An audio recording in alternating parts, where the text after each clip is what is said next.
Ladies and gentlemen, welcome to Alternative Jargon, episode number 44. Joe Biden has dropped out of the presidential race, as a shock to some, as not a shock to others. But what I'm not seeing a lot of people report on is that the word on the street is saying that Mr. Biden has dropped out of the 2024 general election to pursue the Paris 2024 Olympic Games. Now, we have not seen from Biden in a few days. A lot of people saying he might even be dead. And that is actually because he is training. The fact that he tested positive for COVID last week is a complete sham, a complete fraud. If you're still testing for COVID in the year 2024, there might be something mentally wrong with you. That's a joke. Don't get upset, whatever. I don't care. But I don't believe it. Joe Biden dropped out of the election, I think, to probably do the decathlon in Paris this year. Look, he has been, since the debate, almost a month ago at this point, he has been rallying, campaigning harder than ever to really show the nation that he is mentally astute, that he is sharper than ever, stronger than ever. I don't think anyone really believed that, but that's what he's been training for. That's what he's been trying to get 300 million Americans to believe. And if he can't do that on a pedestal, if he can't do that from the pulpit of American politics, if you will, then it's time for him to do it on the track, in the field, in the pool, and on the gymnastics floor, whatever you call it. He's really not slick with the timing. Like I said, if you have a cold in the year 2024, you probably take some NyQuil, you go to bed, and you wake up feeling better. Maybe a throat lozenge or two. I understand he's 9,000 years old, so obviously a cold's probably going to hit him a little bit harder than it would hit me or you. But, you know, COVID-19, the virus is 5 years old now. So what are we doing here? But yeah, I mean, the guy probably saw that Caitlyn Jenner, famous decathlon star athlete, now Caitlyn, probably saw that she supported Trump. And what better way to silence the haters and turn the tide of the election than to go out there and win the gold and steal that glory from Caitlyn/Bruce and bring it back to himself. Maybe the best piece of campaigning that we've seen Biden do thus far, since he was VP and he was actually able to talk at more than 20 words per minute. But yeah, he's going for gold. And he is not lying about how strong he believes he is. He really does believe it, and he's training for that. He probably heard also about the rampant use of Tinder on the Olympic Village campus, and he said, I got to get over there. All right. There's a lot of attractive men and women in the Olympics. They are the greatest athletes on this planet from all over the world. There are beautiful people, both foreign and domestic, in the Olympic Village, and Joe wants a piece. All right. I know his wife is a doctor, yada, yada, yada. But there, have you seen some of the Olympians? Joe certainly has, and he's getting out there for them. So yeah, he probably also heard that he gets a +1 to come with him to the Olympic Village, and we all know who he's bringing with him. The main man, the greatest partier that this world has ever seen, one of my heroes, one of my idols, Mr. Hunter Biden, will be on site in Paris, folks. I believe it. You should believe it. How could you miss an opportunity like this? You are the son of the most powerful man in the world, and you have access to Paris while it is full of Olympians, while it is full of rich people with Nike contracts, or people that work at a grocery store for 3 out of 4 years before they train to come over and do a sport that you would have gotten bullied to do in high school. Whatever it may be, still some of the greatest athletes, the greatest athletes on the planet. And believe me, these athletes are not tricking anybody. They're probably going out there doped up, coked out, methed up whenever they do their events. There's only so much that training can really do. And I don't believe that these athletes are tested minutes before each of their events. So while they may not be blood doping all training season and during the trials, things like that, I mean, come on, you're going to do a really physical and mentally demanding event in front of millions of people watching around the world. I'd want to, smoke some crack before I go out there. If it was me, really help you focus. I am, of course, kidding. I don't believe this happens. It's part of my bit. But yeah, I think if I was an Olympian, I mean, think about how depressing it is if you were an Olympic athlete and you have been training basically your entire life to go out here and perform for 10 seconds on a 100-meter dash, or to throw one shot put, or to swim 500 meters, whatever it may be. Most of these events are over in seconds, if not minutes. And if you have done all this training, spent thousands of hours of your life, potentially thousands of dollars, maybe you turned down that corporate, position because you wanted to go to Paris, whatever it may be, and then you get out there and you false start, or you get out there and you scratch. That wouldn't be fun. It would not be fun at all. As a former track runner, it's not fun. I am not in the Olympics, but it doesn't feel good to scratch. So I would want to be as focused as I possibly could be. I would want Team USA to provide me with a crack pipe before I go out there. That's just me. Block out all the sounds. Sports psychology might be a scam. All of psychology might be a scam. Who really knows? That's a joke. But I'm going to steal a couple of bits from Tim Dillon today. Not steal, but kind of just go off of what he said in his Olympic thing a couple years ago, 3 years ago at this point. But he explained how most athletes are not the smartest people. And then they sit down in these interviews and they get asked about their approach and their mental approach to the game. And I would rather athletes just say, yeah, I snored a line and then go out there and do it. Because I feel like that'd be more honest and just more fun than saying, it's all about preparation. It's all about knowing the playbook. Like, boring. We don't care. Tell us about your rampant drug use on and off the field, please. But yeah, Hunter Biden is hopefully going to go get the best high of his life in Paris if Joe decides to bring him as his plus one. He's going to be getting down in the Olympic Village and having a good time. And there's going to be some good stuff floating around in that place. Let's just hope they all have fentanyl test strips. The stuff that you get treated with in the Finger Lakes of New York is going to have nothing on the Paris Village in terms of drugs, I'm sure.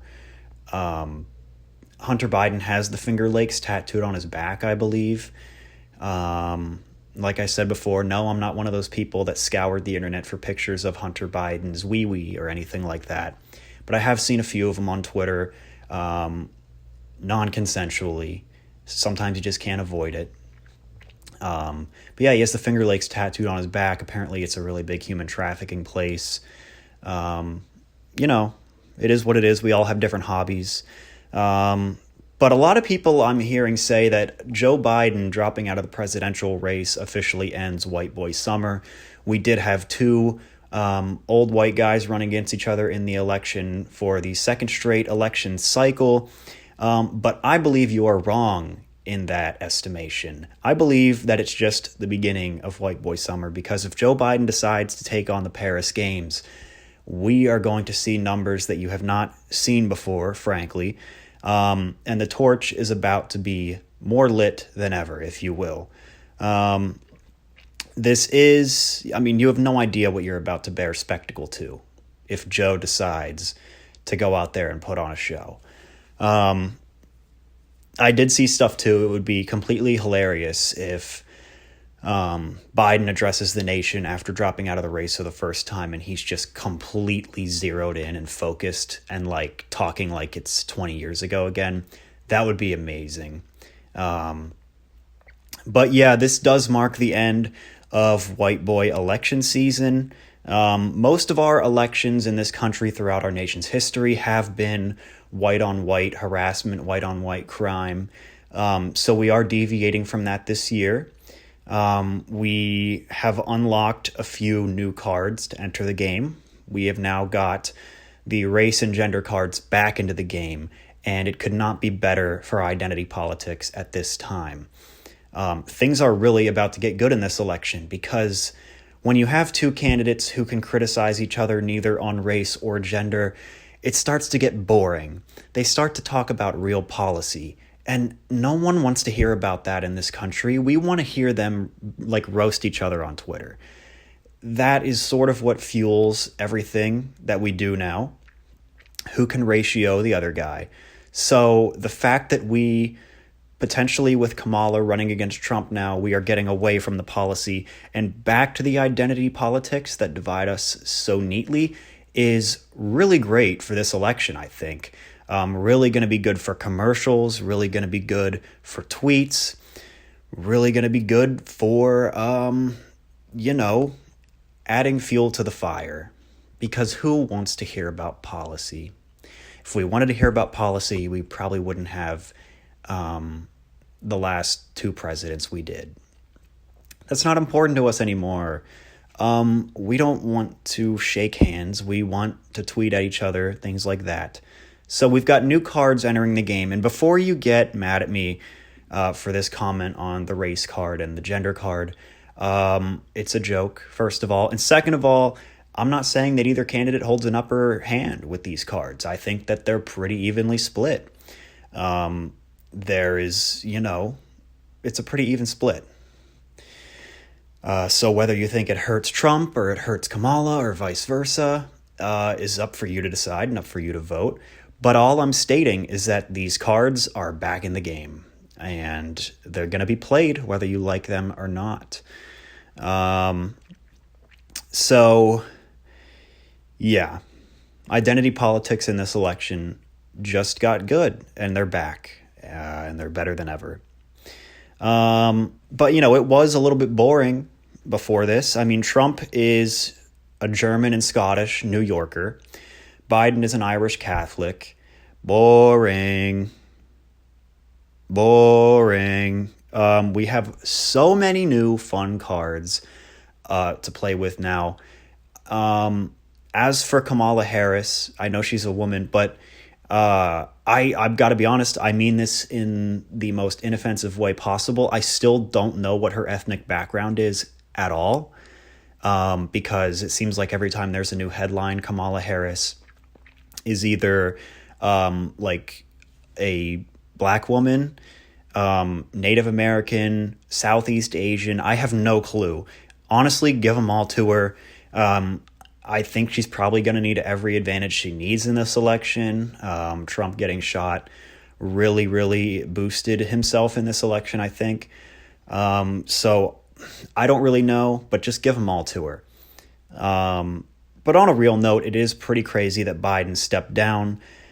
A lot of people think, whether joking or not, that Biden doesn't even know he stepped down yet because it was announced on Twitter just via, a text document with his signature on it, which they definitely have a vector of. They can just Photoshop it on there.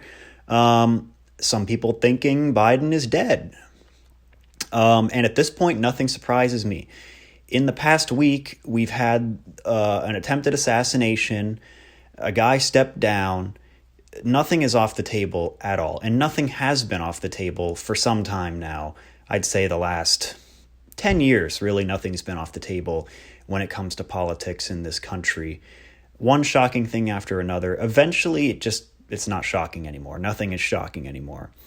But as far as I know, there's been no real contact from Joe Biden in the better part of a week. We haven't seen him talk. We haven't seen a public appearance from him at all. Who really knows what's going on? This is not really out of the ordinary for him either. I feel like the guy's been in office for 4 years, and he may have made a speech 20 times. I don't follow it that closely, obviously, but just from a glance, it doesn't seem like we get to see him all that often. But, not even one of his Hollywood buddies has come out wearing the Biden mask to announce that he's stepping away from the election yet. We haven't even seen that. Whichever one, is it Glenn Powell? Is it Tom Cruise? Whoever is playing Biden whenever he does an appearance has not even stepped out wearing the mask. And that's a joke because, I hate that every time I make a joke, I have to say it's a joke. It really does take the oomph out of everything. But if I don't do that, I will get taken off YouTube for misinformation, which sucks. It really sucks. It really sucks.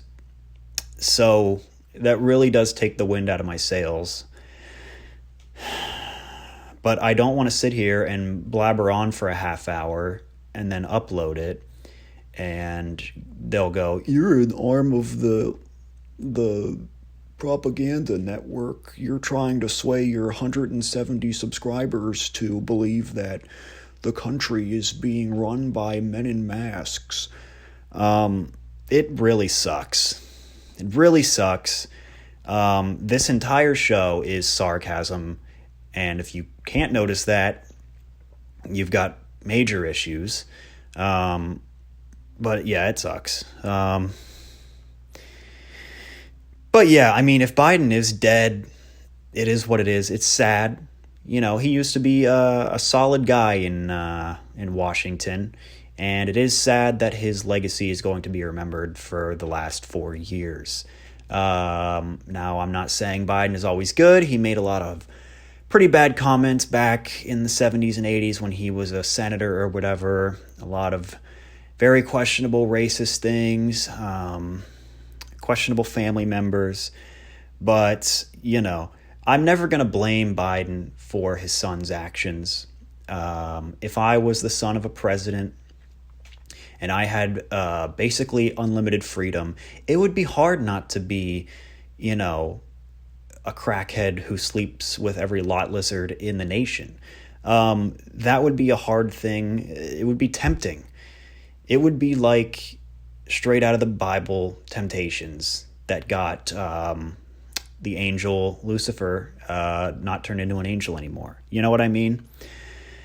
But yeah, Joe Biden has quote unquote run the country in the state that he's in for the last 4 years.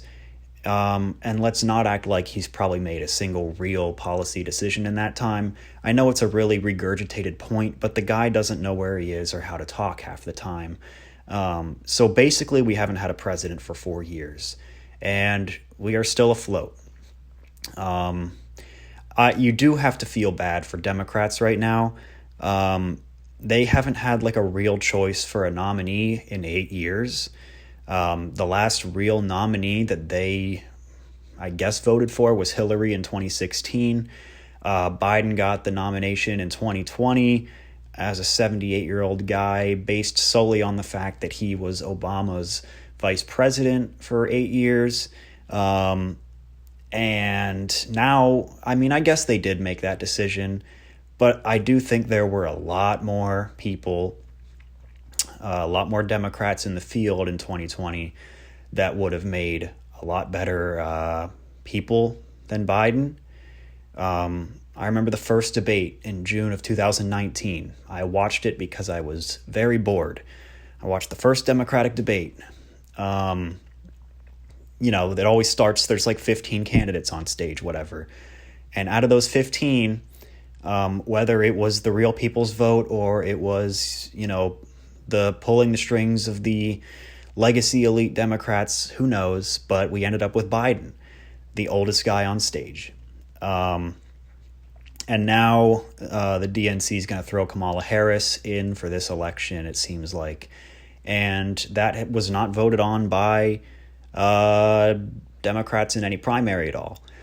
Obviously, she's the vice president, but nobody votes for vice presidents. You vote for presidents, and presidents pick their vice presidents. So really, there is no say for Democrats in this election. Trump won the Republican nomination fair and square over his competition. Nikki Haley might have, taken a tiny little bite-sized piece out of his votes, but it was never close. But he at least won that nomination fair and square. But people on the left are going to have no say for another 4 years, it looks like, on who they vote for in the general election. I'm 99% certain that if right now every registered Democratic voter in this country could redo and pick a brand new nominee for this election, it would be neither Biden nor Kamala. They're now trying to rebrand Kamala into, the Charlie XCX Brat Summer. She's such a bad bitch, They're really going hard with that right now. And some of the edits are really funny. Falling out of the coconut tree with 365 in the background. It's pretty good stuff. But then you remember that she put how many thousands of people in jail just for weed. And it sort of does. It's a punch to the gut. And you watch some of her highlights on the debate stage when she ran in 2020. And you go, I don't think there's a chance right now. I really don't think there's a chance. And how bad is Hillary Clinton going to feel? How big of a tantrum will she throw if by chance Kamala Harris wins the 2024 election and becomes the first female president? That would be insane. The Clinton Foundation might just explode. The country might just self-implode on itself. It would not be good. I think if Kamala Harris becomes the first female president before Hillary Clinton, Yellowstone might just erupt, because the supernatural forces under Yellowstone National Park will probably just be like, the amount of wrath in that Clinton woman that's about to be exposed to the public eye is just not worth it. Let's blow the whole nation off the face of the earth. It would probably be a less violent course of action for Yellowstone to explode than to see how Hillary Clinton would react to that. There would be mass death, I'm sure. Mass death to a biblical extent. We know how the Clintons operate. They're very efficient. Very, very efficient people. Still cannot believe that Hillary lost in 2016, by the way. I mean, this is a family that is so meticulous, so cold, so calculated, that I just can't believe that they actually lost that election. It's crazy. It will always be unbelievable. Nobody really thought Trump would win. And the cold, calculated Clintons went down. It's crazy. That will always be crazy. But this whole Democrat fiasco with them not really getting to pick their own candidate, do I feel bad for them? No. I don't feel bad for anyone who cares that much about politics, right or left. It's a loser's game. And if you care that much, be gone with you. You're shunned. Nothing is going to change whether your guy wins or loses. We're going to have a country, and it's going to have stars and stripes on the flag, and people are going to be mad at each other. And that's that. So much about this Project 2025 thing coming out. Project 2025 is not going to happen. It's not possible. The government cannot just be sworn into office and immediately take away the rights of every person in the country besides white men. It doesn't work like that. If a president or any public official figure is ever elected and they accomplish 10% of what is promised in their propaganda videos before an election, that it would be like a record. 10% would probably be a record, because not all the promises are always kept. And now this document is surging online, Project 2025, that's like, if you're a woman, you will be knitting all day. and if you belong to the LGBT community, we will bury you at sea. Like, it's not gonna happen. It's not possible. And it seems like people forget this every 4 years. Our country is incredibly inefficient with doing anything at all, ever. Do you remember the term gridlock from like ninth grade government class? Just because a guy or girl wins the presidency, they don't just get to go in there and slam a hammer down and everything is done. We do not live in a monarchy. 250 years ago, we declared independence from a monarchy. So, no, something like Project 2025, I don't think is possible. And I think it's all BS. And this all makes me sound like a Trump supporter. I'm not. I'm voting for RFK. I'm 99% sure. Oh, you're going to waste your vote. Good. I don't care. Good. But yeah, the Project 2025 thing, it is one of the craziest documents I've ever seen. Now, I'm not going to act like I've read the whole thing because I don't care that much because it's not going to happen. But yeah, our government's not that powerful. It's not physically possible. It's not possible. And people think that if Trump gets elected again, he's going to be this dictatorial figure and just strike down every piece of legislation that we've created in the past 250 years of this country. That's not how it works. And can we also remember the fact that Donald Trump was our president just 4 years ago? For 4 whole years, he served a full term. And whether you like it or not, whether you believe it or not a whole lot changed. In your day-to-day life, how much actually changed depending on who's president? Like, not much. For most people. I can't speak for everybody, but I think most people, and I talked about this weeks ago in the episode called Elections Don't Matter. If you close your eyes and go la la la la for 4 years and you have no idea who is in Washington, D.C., nothing about your life changes. And I cannot believe that we still get this fed up about our politics. I can't believe it. But yeah, I cannot wait to go to the booth this November and waste my vote. If I can vote for one person and piss off both right and left at the same time, sign me up. Sign me up pronto. So let's move on from politics. Look, this is my podcast show, and I understand I can technically talk about whatever I want. And while that's true, if I don't address the quote-unquote big narrative this week, then probably nobody will click on this. Because, like it or not, if you're listening to this, you're probably politically charged one way or the other. It's just how things work. And putting out a podcast comes with the predisposition that the reason I'm sitting in front of a camera and talking into my voice memos app right now is because it'd be cool if people listen to it. This is sort of like a journal for me to just spit out my thoughts and make a joke here and there. But I wouldn't be recording it if I didn't want people to listen to it. Because I don't know, it's fun. So I can tune into whatever topics and themes I want to every week. And I do. But yeah, I guess I gotta address the big stuff too, if I want people to click. So the Olympics are about to start, which marks the once every 4 years that everyone pretends to care about gymnastics and all the sports that you get bullied to do in high school, or bullied for doing in high school, excuse me. And I'm going to go off of what Tim Dillon said a few years ago yet again. He said it best, gymnastics at its core might be a pedophilic sport. These women that perform gymnastics are trained from the moment they can basically walk.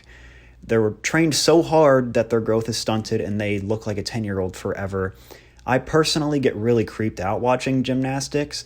Don't get me wrong. These are amazing athletes. They are freakishly talented athletes, but I do get a little uncomfortable watching it. They're all like 4'7", and I feel like half the time their trainer is going to be on the news for something bad in a few years. And it makes my skin crawl. I don't like watching gymnastics. If you enjoy it, that's awesome. I respect your opinion. Like I said, amazing athletes. I just get a little bit of the heebie-jeebies watching it because I think every athlete that's in the Olympics probably has an abuse story, as in like, yeah, since I was this tall, my dad made me go out in the backyard and run until I would puke every single night. And here I am with a silver medal around my neck. It all worked out. You know what I mean? Stuff like that. I feel like most top-level athletes like that, they might never admit it because it turned out successful for them, but there's got to be a little bit of, you don't get to the top without some sacrifice. And when you're in the Olympics at like 17, did you have a life?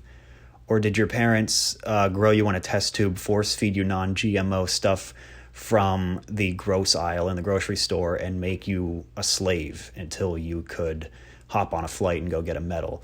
You know what I mean? Yeah. So the Olympics are cool, but there is always that little part of me that it's like, how many of these people are, 38 seconds away from putting a 38 snub nose in their mouth? It's just something that always lurks in my mind. But I know I'm getting a little bit older when the sports in the Olympics start to interest me less than the infrastructure and all the work that goes into planning the event. I think it's amazing. I think it's awesome to see what they're going to put money into every 4 years and what they're not. What's going to be sustainable and what's not. Obviously, they have the cardboard beds, which is cool. The mattresses are not cardboard, but the actual bed frames are cardboard, which if you can save the resources, that's cool. But how many of these structures will be built sustainably for the Olympic Games, and how many will be explored in 10 years by urban explorers wearing N95 masks to escape the black mold? That remains to be seen, but there's definitely going to be some of them, because while you might have a plan for all the infrastructure that goes into building the Olympics every 4 years, you might have backup plans for when the games are over. That's going to be used for this, that's going to be used for that. There's no way it can all always pan out. So inevitably, some of these buildings will be, filled with squatters shooting up heroin in 5 years. And your favorite TikToker that wears a GoPro on their head and evades the cops will be running through and doing parkour on them. So either way, we get some good stuff out of it. You either get, some new affordable housing for the local Parisians, or you get a sick parkour video. Win-win, if you ask me. But the Olympics logo is also pretty cool this year. It's got the torch in it, and then it looks like a female model's silhouette. I love when logos for stuff are used to really celebrate like the culture of the place or the country or the city where the thing is being held, whether it's the World Cup or the Olympics, stuff like that. It's really cool. Paris is obviously well known for fashion, beauty, high-class fragrances, restaurants, probable human trafficking, things like that. So the fact that they were able to incorporate all of that into the logo seamlessly while you can still see the Olympic ties is really cool. I didn't even notice that it was a woman's face until I saw a thing about it on Twitter. So yeah, really cool to see them incorporate all of that into their graphics package this year. And if Paris is not really a hub for human trafficking itself, then definitely the south of France, where the Billionaire Yacht Club sails into every year, Saint-Tropez, stuff like that, where these guys go to steal away young women and sacrifice them to the Dark Lord or whatever they do to get their kicks. It's just industry. It's how the world goes round. In all seriousness, though, the Olympics are awesome. I love to see all the different cultures and countries come together and bond or make new rivalries. It's really cool, and it's really wholesome to see. And it's a good thing that we send athletes to do this too, because like I said, they're probably not the brightest people in the world. So the fact that they can just kind of show up and be like, I'm running the 200 relay. Oh, that guy's from Mongolia. That's so cool. You know, they probably don't know a lot about the state of the world, and let's keep it that way. So yeah, I think it's a good balance. I'm excited to see all the outfits during the opening ceremony. And hey, guess what? The next Olympics will be right here in the USA, in Los Angeles. Same with the World Cup. It'll be split between us, Canada, and Mexico. So we've got a lot of fun sports stuff coming up on the horizon here in the USA. So in this election, play your cards right so we can have a good time throwing sports parties for the next decade or so. And maybe Hunter will still be alive to make it to those ones too. Thanks for listening. Thanks for watching. See you next week. Goodbye. We will leave you with I can't do it. We'll do it live. Okay. We'll do it live. Fuck it. Do it live. I'll write it and we'll do it live. Fucking thing sucks. Write that down. Write that down.